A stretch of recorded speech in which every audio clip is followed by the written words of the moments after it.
উপহার দিতে চাই মহান আল্লাহর দরবারে।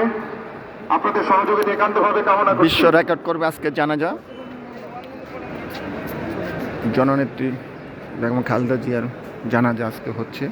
আমরা আছি এখন কুতুববাগ আনোয়ারা পার্কের কিনারে, এবং এইখানে আমাদের পিছনে সেই ফার্ম গেট মোড় ছাড়িয়ে গেছে গা, বিজ্ঞান কলেজ ছাড়িয়ে গেছে গা, বাংলা মোটর ছাড়িয়ে গেছে এখানটা, ওইখানটায় গেছে গা আপনার কী বলে এটাকে উত্তর দিকে সেই চায়না জংশন পাহাড়ে।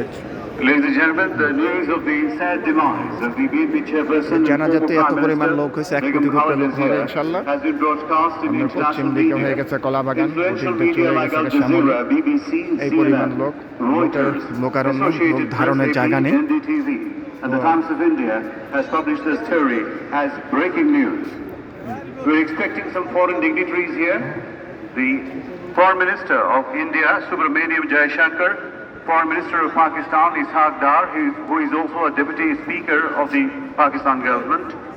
ইনশাআল্লাহ Bhutanese সবার কাছে Foreign Minister D.N. Dongel, আল্লাহ যেন বেগম খালেদা Special জিয়াকে মাফ Envoy করে of তার the পুত্রটি, তাকে জান্নাতবাসী President of করে। the Maldives, Mr. Ali Haider Ahmed, Foreign Minister of Nepal.